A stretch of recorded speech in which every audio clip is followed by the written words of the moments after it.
श्री उमा महेश्वराय नमः। मैं हूँ वामिका और आप सभी को गणगौर की तीज की हार्दिक शुभकामनाएं। गणगौर माता और ईश्वर जी आपकी सभी मनोकामनाएं पूर्ण करें, अमर सुहाग दे और आपको आशीर्वाद दे। इसी मंगल कामना के साथ आज मैं आपको सुनाने जा रही हूँ गणगौर के व्रत में सुनी जाने वाली सभी कहानियां एक साथ। तो आप सभी एक बार प्रेम से बोलिए गणगौर माता की जय। तो सबसे पहले आप सुनेंगे भगवान शिव और माता गौरी की कहानी। एक बार भगवान शंकर तथा पार्वती माता नारद जी के साथ भ्रमण को निकले। चलते चलते वे चैत्र शुक्ल तृतीया के दिन एक गांव में पहुंच गए। उनके आने का समाचार सुनकर गांव की श्रेष्ठ कुलीन स्त्रियां उनके स्वागत के लिए स्वादिष्ट भोजन बनाने लगी। भोजन बनाते बनाते उन्हें काफी देर हो गई, किंतु साधारण कुल की स्त्रियां श्रेष्ठ कुल की स्त्रियों से पहले ही थालियों में हल्दी तथा अक्षत लेकर पूजन के लिए पहुंच गईं। पार्वती जी ने उनके पूजा भाव को स्वीकार करके सारा सुहाग रस उन पर छिड़क दिया। इसके बाद अटल सुहाग प्राप्ति का वरदान पाकर वे स्त्रियां लौट गईं। फिर उच्च कुल की स्त्रियां अनेक प्रकार के पकवान लेकर गौरी जी और शंकर जी की पूजा करने लगी। सोने चांदी से बने हुए बर्तनों में नाना प्रकार के भोजन बनाए हुए थे। अच्छी तरह की खुशबू आ रही थी। तो उन स्त्रियों को देखकर भगवान शंकर ने पार्वती जी से कहा कि तुमने तो सारा सुहाग रस तो साधारण कुल की स्त्रियों को दे दिया है, अब इन्हें क्या दोगी? तो पार्वती जी ने उत्तर दिया कि हे प्राणनाथ, आप इसकी चिंता बिल्कुल भी न करें। उन स्त्रियों को मैंने केवल ऊपरी पदार्थ से बना हुआ रस दिया है, इसलिए उनका रस तो रहेगा, परंतु मैं इन उच्च कुल की स्त्रियों को अपनी उंगली चीरकर अपने रक्त का सुहाग रस दूंगी। यह सुहाग रस जिसके भाग्य में पड़ेगा वह तन मन से मुझ जैसी सौभाग्यवती हो जाएगी। जब स्त्रियों ने पूजन समाप्त कर दिया तब पार्वती जी ने अपनी उंगली चीरकर उन पर छिड़क दी। जिस पर जैसा छींटा पड़ा उसने वैसा ही सुहाग पा लिया। इसके बाद भगवान शिव की आज्ञा से पार्वती जी ने नदी तट पर स्नान किया और बालू की शिव मूर्ति बनाकर उनका पूजन किया। पूजन करने के बाद बालू के पकवान बनाकर शिव जी को भोग लगाया और फिर प्रदक्षिणा करके नदी तट की मिट्टी से माथे पर तिलक लगाकर 2 कण बालू का भोग लगाया। इतना सब करते करते पार्वती जी को काफी समय लग गया। काफी देर बाद जब वे लौटकर आईं तो महादेव जी ने उनसे देरी से आने का कारण पूछा। उत्तर में पार्वती जी ने झूठ ही कह दिया कि वहां मेरे भाई भावज आदि मायके वाले मिल गए थे, उन्हीं से बात करने में देरी हो गई। परंतु महादेव जी तो महादेव ही थे, वे कुछ और ही लीला रचना चाहते थे। इसलिए उन्होंने पूछा, पार्वती, तुमने नदी के तट पर पूजन करके किस चीज का भोग लगाया था और स्वयं कौन सा प्रसाद खाया था? तब पार्वती जी ने फिर से झूठ बोल दिया, स्वामी, मेरी भावज ने मुझे दूध भात खिलाया, उसे खाकर मैं सीधी यहाँ चली आ रही हूँ। यह सुनकर शिवजी भी दूध भात खाने की लालच में नदी तट की ओर चल पड़े। पार्वती जी दुविधा में पड़ गईं। तब उन्होंने मौन भाव से भगवान भोले शंकर का ही ध्यान किया और प्रार्थना की, हे भगवान, यदि मैं आपकी अनन्य दासी हूँ तो आप इस समय मेरी लाज रखिए। यह प्रार्थना करती हुई पार्वती जी भगवान शिव के पीछे पीछे चलती रहीं। उन्हें दूर नदी के तट पर माया का महल दिखाई दिया। उस महल के भीतर पहुंचकर वे देखती है कि वहां शिवजी के साले तथा सलहज आदि सपरिवार उपस्थित हैं। उन्होंने गौरी तथा शंकर का भावभीना स्वागत किया और उनकी खातिरदारी की। वे 2 दिनों तक वहीं रहे। तीसरे दिन पार्वती जी ने शिवजी से चलने के लिए कहा, पर शिवजी तो तैयार ही नहीं हुए। वे अभी और रुकना चाहते थे। तब पार्वती जी रूठ कर अकेली ही चल दी। ऐसी हालत में भगवान शिवजी को पार्वती के साथ चलना पड़ा। नारद जी भी साथ साथ चल दिए। चलते चलते वे बहुत दूर निकल आए। उस समय भगवान सूर्य अपने धाम पश्चिम को पधार रहे थे। अचानक भगवान शंकर पार्वती जी से बोले, मैं तुम्हारे मायके में अपनी माला भूल आया हूँ। ठीक है, मैं लेकर आती हूँ। पार्वती जी ने ऐसा कहा और वो जाने के लिए तत्पर हो गईं। परंतु भगवान ने उन्हें जाने की आज्ञा नहीं दी और इस कार्य के लिए ब्रह्मपुत्र नारद जी को भेज दिया। परंतु वहां पहुंचने पर नारद जी को कोई महल नजर नहीं आया। वहां तो दूर तक जंगल ही जंगल था, जिसमें हिंसक पशु विचर रहे थे। नारद जी वहां भटकने लगे और सोचने लगे कि कहीं वे किसी गलत स्थान पर तो नहीं आ गए। लेकिन अचानक ही वहां बिजली चमकी और नारद जी को शिव जी की माला एक पेड़ पर टंगी हुई दिखाई दी। नारद जी ने माला उतार ली और शिव जी के पास पहुंचकर वहां का सब हाल बताया। शिव जी ने हंसकर कहा, नारद, यह सब पार्वती जी की ही लीला है। इस पर पार्वती जी बोली, मैं किस योग्य हूँ? तब नारद जी ने सिर झुकाकर कहा, माता, आप पतिव्रताओं में सर्वश्रेष्ठ हैं। आप सौभाग्यवती समाज में आदि शक्ति हैं। यह सब आपके पतिव्रत धर्म का ही प्रभाव है। संसार की स्त्रियां आपके नाम स्मरण मात्र से ही अटल सौभाग्य प्राप्त कर सकती हैं और समस्त सिद्धियों को बना तथा मिटा सकती हैं। तब आपके लिए यह कर्म कौन सी बड़ी बात है? महामाये, गोपनीय पूजन अधिक शक्तिशाली तथा सार्थक होता है। आपकी भावना तथा चमत्कार पूर्ण शक्ति को देखकर मुझे बहुत प्रसन्नता हुई है। मैं आशीर्वाद रूप में कहता हूँ कि जो स्त्रियां इसी तरह गुप्त रूप से पति का पूजन करके मंगल कामना करेंगी, उन्हें महादेव जी की कृपा से दीर्घ आयु वाले पति का साथ मिलेगा। तभी से गणगौर पूजन व्रत और उद्यापन की परंपरा चल पड़ी।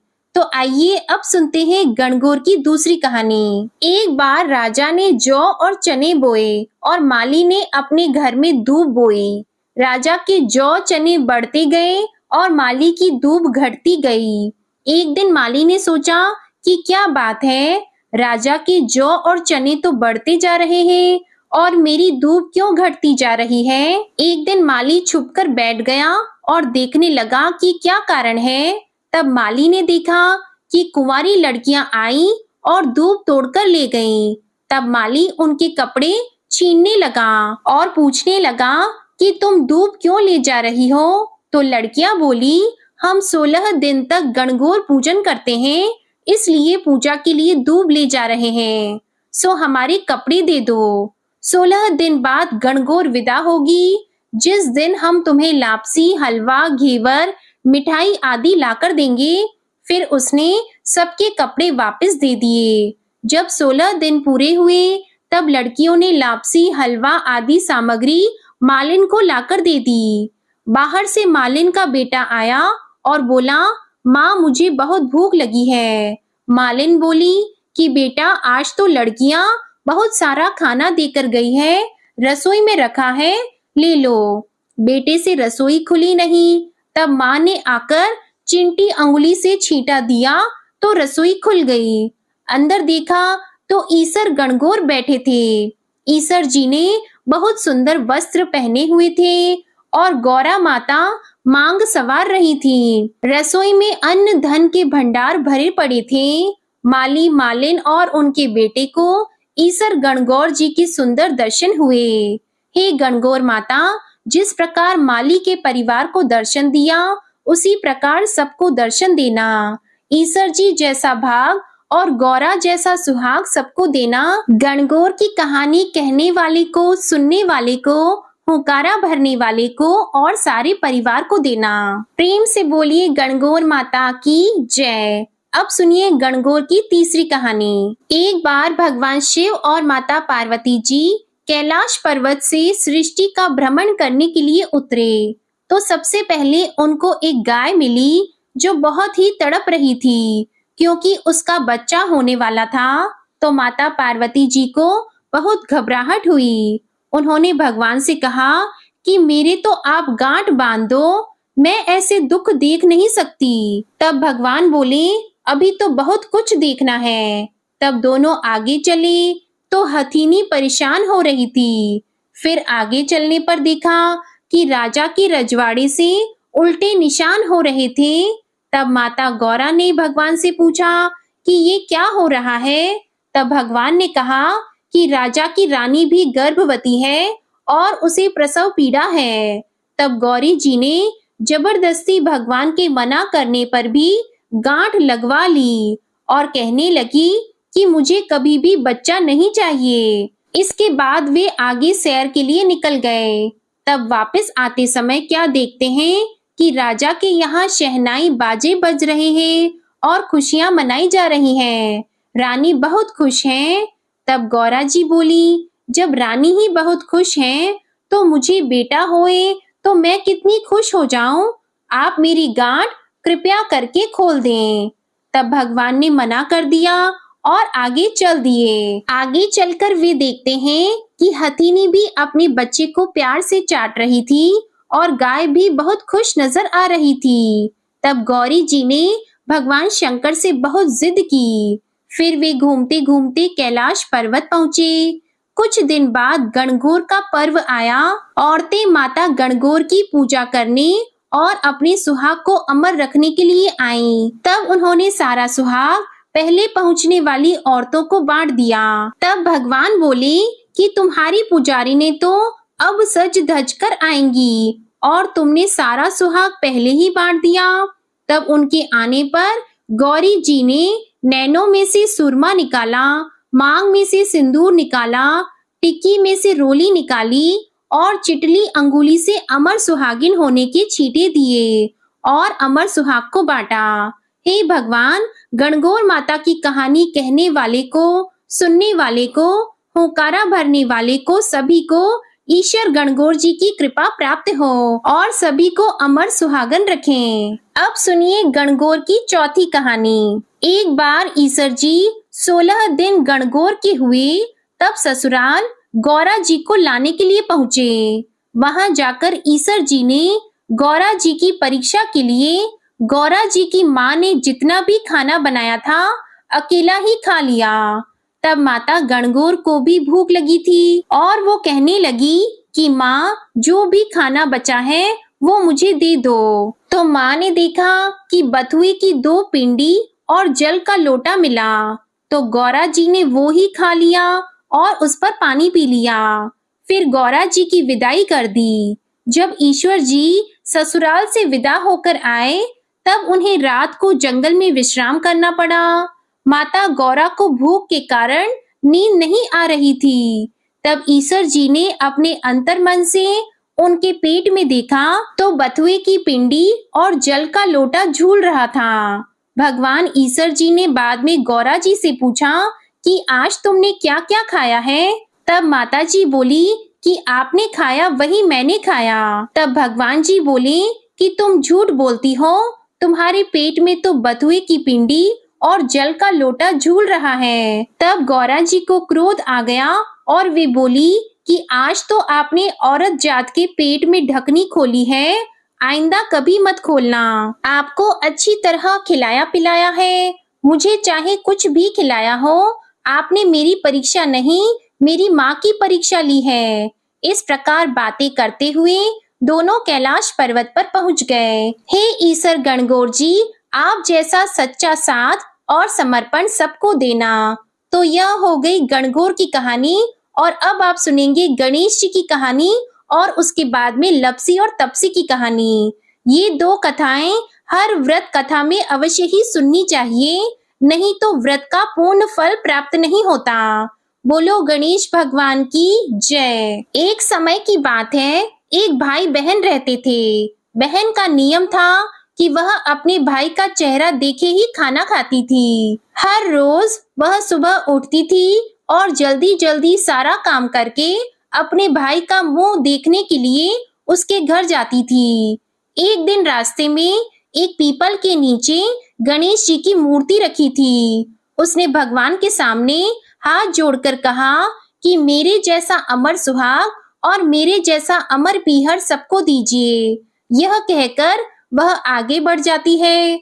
जंगल के झाड़ियों के कांटे उसके पैरों में चुभा करते थे। एक दिन वह अपने भाई के घर पहुंची और भाई का मुंह देखकर बैठ गई। तो भाभी ने पूछा, पैरों में क्या हो गया है? यह सुनकर उसने भाभी को जवाब दिया कि रास्ते में जंगल की झाड़ियों के गिरे हुए कांटे पांव में चुभ गए हैं। जब वह वापस अपने घर आ जाए तब भाभी ने अपने पति से कहा कि रास्ते को साफ करवा दो, आपकी बहन के पांव में बहुत सारे कांटे चुभ गए हैं।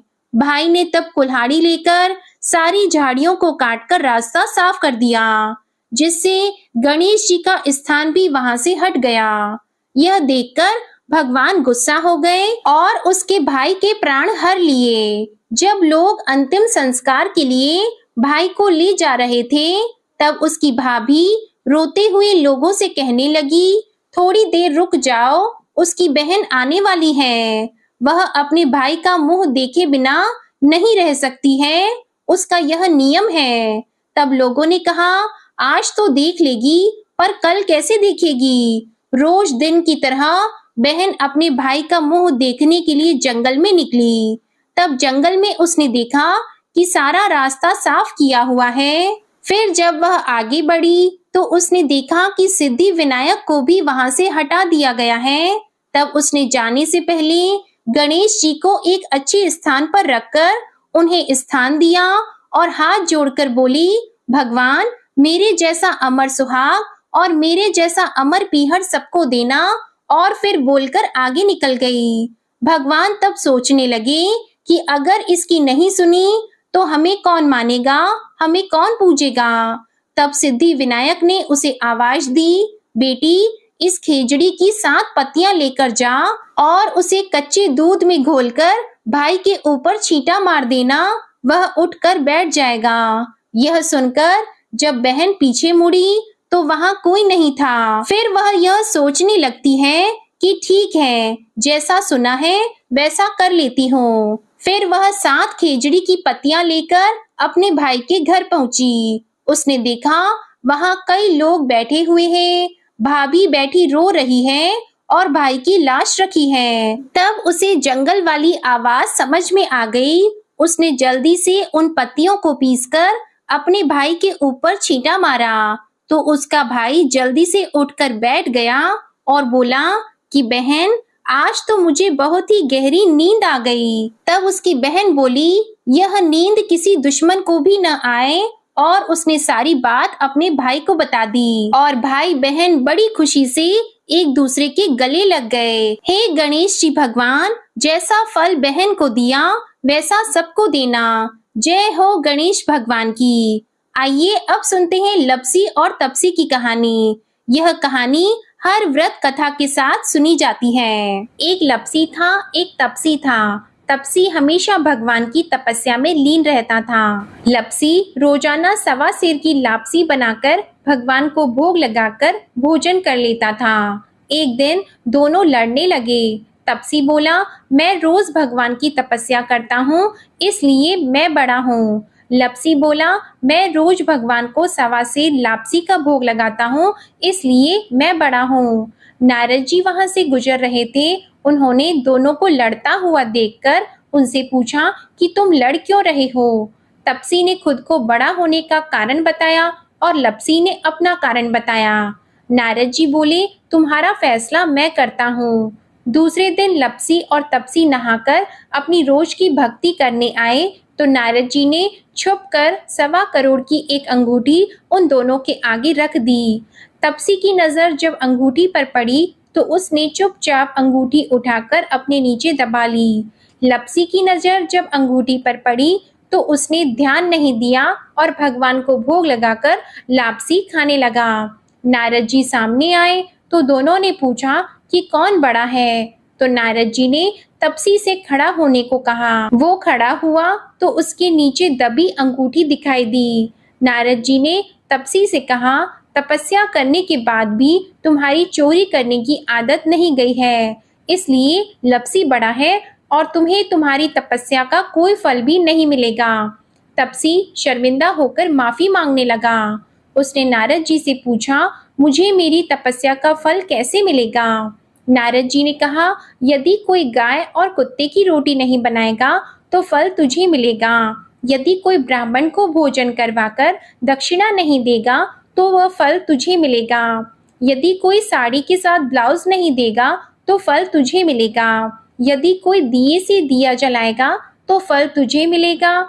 यदि कोई सारी कहानी सुने लेकिन तुम्हारी कहानी नहीं सुने तो फल तुझे मिलेगा। उसी दिन से हर व्रत कथा कहानी के साथ लपसी और तपसी की कहानी भी सुनी और कही जाती है। प्रिय भक्तजनों, आज की कथाएं पसंद आई हो तो इस वीडियो को लाइक कीजिएगा, शेयर कीजिएगा, हमारे चैनल को सब्सक्राइब कीजिएगा और कमेंट में गणगौर माता और ईसर जी की जय जरूर लिखिएगा। प्रेम से बोलिए गणगौर माता की जय।